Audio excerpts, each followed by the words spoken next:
Saiful Islam, Assistant Teacher, English, BRRI High School.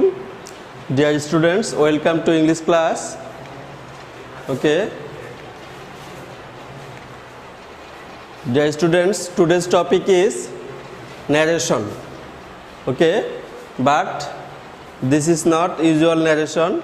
I will discuss today common mistake and appropriate answer. তোমাদের এরকম হয় যে কি narration practice করার সময় তোমরা সবই পারো, ফুল আনসার হয়ে গেছে, তুমি মনে করছো যে আমি এখানে 5-এ 5 পাবো 100%, কিন্তু আবার উত্তরটাও সঠিক আছে, কিন্তু এই সঠিকটার মধ্যেও আবার সবচেয়ে পারফেক্ট একটা জিনিস আছে, সেই পারফেক্ট জিনিসটা আলোচনা করব। আবার মাঝে মাঝে দেখা যায় তোমরা মডেল কোশ্চেন প্র্যাকটিস করার সময় অনেক আনসার শিট দেখার সময় দেখা যায় টিচার শিখাইছে একটা, এই বইয়ে একটা, ওই বইয়ে একটা, তোমরা কনফিউজড হয়ে যাও যে সঠিক উত্তর কোনটা। আবার দেখা যায় তোমরা যেটা ইজি জিনিস, যেটা একবারে ওটা কনফিউজড হয়ে যায়, তুমি ভুল করো। আমি ওই জিনিসগুলো আজকে আলোচনা করব। ডিয়ার স্টুডেন্টস, দেখো প্রথমে আমি একটু আলোচনা করব। এখানে আমি একটা সেন্টেন্স লিখেছি, Mrs Nasima said to her student, I heard the news of your illness yesterday. তাহলে দেখো অনেক গাইড বইয়ে বা অনেক জায়গায় তোমাদের এইভাবে উত্তরটা দেওয়া আছে, Mrs Nasima said to me, এইভাবে দেওয়া আছে। তাই এইটুকু তো সব ঠিক আছে। দেখো আমরা এইভাবে লিখব না, Mrs Nasima said to me, আমরা এইভাবে লিখব না। সবচেয়ে বেস্ট যেটা, আমরা এটা এইভাবে লিখব, মিসেস নাসিমা told me। তোমার তুমি যদি এমনিতেই আনসার করো তাহলে দুইটাই ঠিক আছে, কিন্তু পরীক্ষার খাতায় যখন লিখবে সবচেয়ে যেটা তোমার কি বেস্ট, যেটা সবচেয়ে বেশি টিচার যে নিয়মটা জানে সেই নিয়মটা তোমাকে ফলো করতে হবে। যেটা কম যে টিচাররা যে নিয়মটা কম জানে বা যেটা প্রচলিত কম, সেটা তোমাকে ইউজ করা যাবে না। তাহলে আমরা এখানে ইউজ করব মিসেস নাসিমা টোল্ড মি, এই জিনিসটা ইউজ করব, আমরা এটা ইউজ করব না। ডিয়ার স্টুডেন্টস, দেখো how will we find it said the sons. আমি এই শিক্ষকতায় অভিজ্ঞতা দেখেছি তোমরা এই জিনিসটা খুব ভুল করো, কি the sons asked how they would find it. তুমি দেখো এই যে এখানে অবজেক্ট দেওয়া নেই, অবজেক্ট নাই এই জন্য দেওয়া নেই। এটা আমি সবচেয়ে ভালো স্টুডেন্ট, একবারে সবচেয়ে ভালো স্টুডেন্ট তাকেও আমি এই ভুলটা করতে দেখেছি। তোমাকে অবশ্যই ইন্টারোগেটিভ সেন্টেন্সে অবজেক্ট দিতে হবে। কি বললাম? ইন্টারোগেটিভ সেন্টেন্সে অবশ্যই তোমাকে অবজেক্ট দিতে হবে। দেখুন আমি এখানে অবজেক্ট এটা ধরে নিয়েছি, the sons asked the old man how they would find. তাহলে ক্লিয়ার? তাহলে ইন্টারোগেটিভ সেন্টেন্সে আমাদের কি দিতে হবে? অবশ্যই অবজেক্ট দিতে হবে। Dear students, my mother said, won't you go to school today? I said I feel feverish today.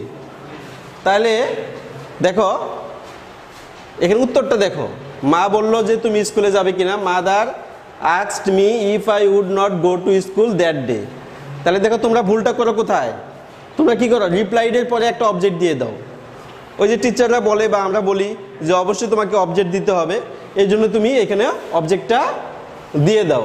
তাহলে মনে রাখতে হবে রিপ্লাইডের পরে তোমাকে অবজেক্ট দেওয়া যাবে না, রিপ্লাইডের পরে তোমাকে কি দেওয়া যাবে না, অবজেক্ট দেওয়া যাবে না। দেখো সঠিক উত্তরটা দেখো,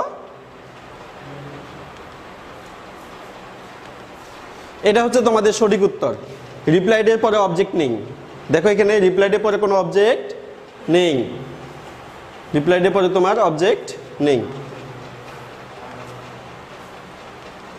এইখানে আমরা কনফিউজড হয়ে যাই, দেখে যাই এই টিচার একটা শেখায়, এই টিচার একটা শেখায়, ও টিচার একটা শেখায়, কি কনফিউজড। আবার এই বইয়ে একটা দেখো, ওই বইয়ে একটা দেখো, উত্তর দেখো, তাহলে দেখো thank you sir she said, তাহলে addressing as sir she thanked the teacher, তো she thanked the teacher respectfully, তুমি এটা দুটোই ইউজ করতে পারো।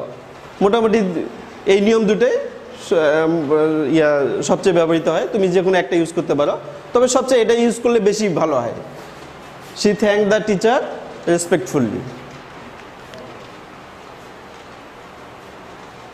এইখানে একটা সবচেয়ে তোমাদের বেশি ভুল হয়, আমি দেখেছি সবচেয়ে বেশি ভুল করো, may Allah bless you said the teacher to the বয়।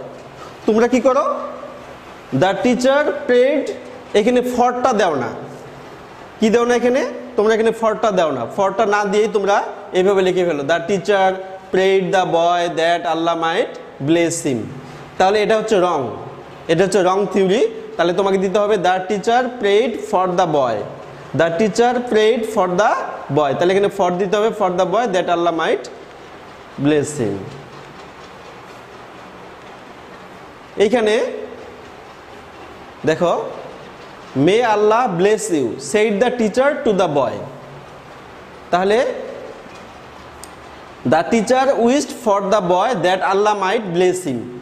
এটা তোমাদের অধিকাংশ তোমরা যে গ্রামার বইগুলো ফলো করো অ্যাডভান্স বা অন্য অন্য গ্রামার নবদূত, তোমার এটা দেওয়া আছে, কিন্তু এটা আমি মানতে পারি না যে আল্লাহর কাছে আমি প্রার্থনা করব, কিন্তু উইশড কেন হবে? উইশড মানে হচ্ছে আশীর্বাদ করা, আর প্রে মানে হচ্ছে প্রার্থনা করা। তাহলে যখন আল্লাহ কথাটা থাকবে, গড কথাটা থাকবে, তখন তোমাকে উইশড দিবে না, তুমি তখন উইশড দিবে না, তখন তুমি কি দিবে? প্রে দিবে। দেখো সঠিক উত্তরটা আমি লিখে দিয়েছি, the teacher prayed for the boy that Allah might. তাহলে আমরা শিখলাম যে আল্লাহ বা গড কথাটা থাকলে আমরা উইশড দেব না, যদিও অনেক গ্রামার বইয়ে এইভাবেই দেওয়া, কিন্তু এটা আসলে যুক্তিযুক্ত নয়। আমরা গড বা আল্লাহ থাকলে আমরা প্রে দিব। কিন্তু এইখানে দেখো, এখানে গড কথাটা লেখা নাই, এখানে আশীর্বাদ করা হয়েছে, মে ইউ বি হ্যাপি, তুমি সুখী হও। এখানে শুধু কি করা আছে? আশীর্বাদ করা আছে। তাহলে may mother said to me may you be happy, তাহলে এখানে আমরা উইশড দিব। তাহলে আমাদের অপারেটিভ সেন্টেন্স আমরা দুইভাবে ইউজ করি, একটা গডের কাছে প্রার্থনা করি, আর এমনিতেই বলি যে তুমি সুখী হও, তুমি সফল হও। তাহলে এরকম যখন বলবো তখন উইশ দিব এমনিতেই, আর যখন গড বা আল্লাহ থাকবে তখন আমরা কি দিব? প্রে দিব। ক্লিয়ার?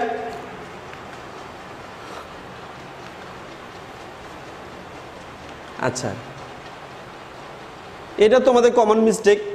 হ্যাঁ, আমি যখন প্রথম ন্যারেশন শিখাই কোনো স্টুডেন্টদেরকে, তখন দেখা যায় 100 জন স্টুডেন্টের মধ্যে 50 জনই এরকম ভুল করে থাকে।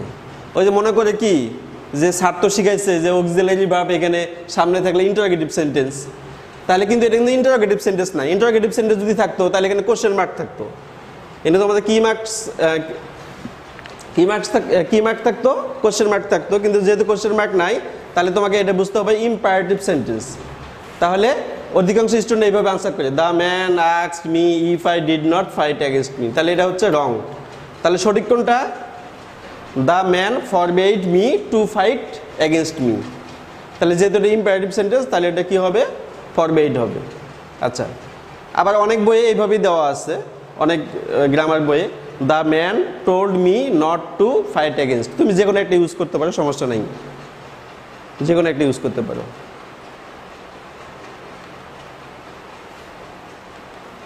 আচ্ছা, এটাও দেখা যায় এই ভুলটা তোমরা করো বেশি, the teacher said to the boy do you think honesty is the best policy. আচ্ছা, এখানে অক্সিলারি ভার্ব থাকলে ইফ হয়, সাবজেক্ট চেঞ্জ করছো ঠিক আছে, কিন্তু ডুটা থেকে তুমি কি করেছো? ডিড করে দিয়েছো। ডু আছে তাহলে ডিড করে দিয়েছো। তাহলে ওই যে আমি যে লিখে দিয়েছি বা টিচাররা লিখে দিয়েছে ডু থাকলে ডিড হয়, তাহলে ওই ছন্দে লিখে দিয়েছো, কিন্তু না, এটা হচ্ছে প্রেজেন্ট ইনডিফিনিট টেন্স। এটা কোন টেন্স? Present indefinite tense. তাহলে প্রেজেন্ট ইনডিফিনিট টেন্স থাকলে কি করতে হবে? Past indefinite. পাস্ট ইনডিফিনিট টেন্সের স্ট্রাকচার জানো তো, সাবজেক্ট প্লাস ভার্বের পাস্ট ফর্ম। তাহলে তোমাকে ডুটা উঠিয়ে দিয়ে ভার্বের পাস্ট ফর্ম করতে হবে। তাহলে থিঙ্কের পাস্ট ফর্ম হচ্ছে থট, থিঙ্কের পাস্ট ফর্ম হচ্ছে থট। তাহলে ক্লিয়ার? তাহলে এটা হচ্ছে present indefinite tense. Present indefinite থাকলে পাস্ট ইনডিফিনিট করতে হবে। পাস্ট ইনডিফিনিট মানে কি? ভার্বের পাস্ট ফর্ম। তাহলে আমরা ডুটা উঠিয়ে দিব, দিয়ে এটা ভার্বের পাস্ট ফর্ম করে দেব।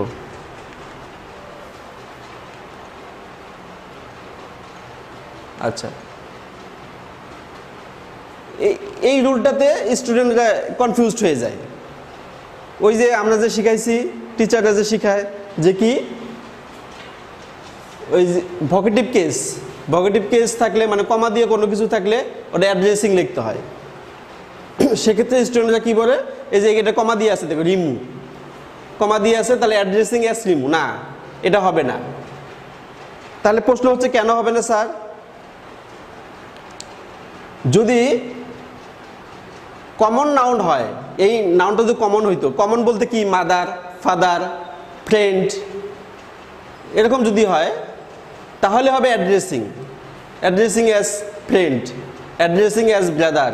কিন্তু এটা প্রপার নাউন হলে, প্রপার নাউন বলতে তোমরা জানোই, প্রপার নাউন বলতে কোনো কিছু নির্দিষ্ট নাম, রিমু, শিমু, ঢাকা এরকম প্রপার নাউন। তাহলে প্রপার নাউন হলে আমাদের অ্যাড্রেসিং দেওয়ার দরকার নেই, তখন আমরা এটা দিব, mother asked Rimu why she had not gone to school the previous day. তাহলে রিমু তা রিমুই, তার তো একটা নামই, তা ওটা আবার অ্যাড্রেসিং দিলে কেমন হয়ে যায়? যদিও অনেক গাইডে এইভাবে দেওয়া আছে, কিন্তু এটা আসলে রং থিওরি।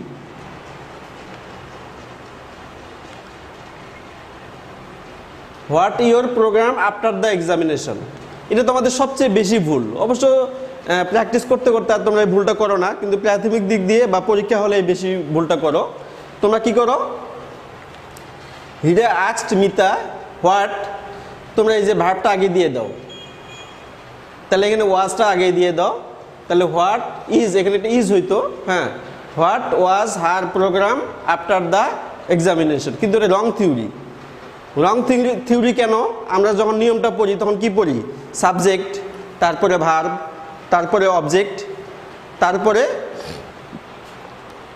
এখানে ইফ অথবা ডাব্লিউএইচ ওয়ার্ড, তারপরে সাবজেক্ট, তারপরে ভার্ব, তারপরে সাবজেক্ট, তারপরে ভার্ব। কিন্তু তোমরা এখানে কি ভার্বটা আগেই দিয়ে দিচ্ছ, কিন্তু না, আগে সাবজেক্ট হবে তারপরে ভার্ব হবে। কি বললাম বলো দেখি, আগে সাবজেক্ট হবে তারপরে ভার্ব হবে।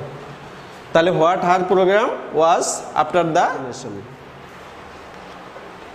ওকে ডিয়ার স্টুডেন্টস, তাহলে আমরা এতক্ষণ যে শিখতে পারলাম, যে কি শিখতে পারলাম, যে কমন মিস্টেকগুলো শিখতে পারলাম। তোমরা দেখা যায় যে আত্মবিশ্বাস থাকে যে আমি ন্যারেশনে পাস পাবো, তবুও কিছু কমন মিস্টেকের জন্য তোমাদের মার্কসটা কমে যায়, 3 হয়ে যায়, 2 হয়ে যায়, কিন্তু তোমরা বুঝতে পারো না যে এটা আমার ভুল।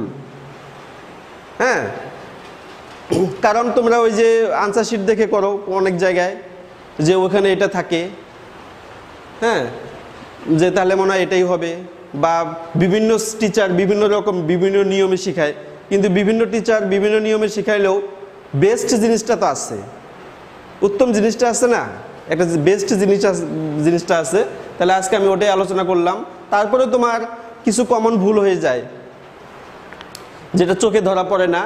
এই জন্য তুমি যদি এই ক্লাসটা ভালোভাবে করো, তাহলে ন্যারেশনের যে কমন মিস্টেকগুলো আছে তাহলে তোমার এটা সমাধান হয়ে যাবে। আমি আরেকটা ন্যারেশনের কমন মিস্টেক সম্পর্কে আরেকটা ক্লাস নেব নেক্সট উইকে।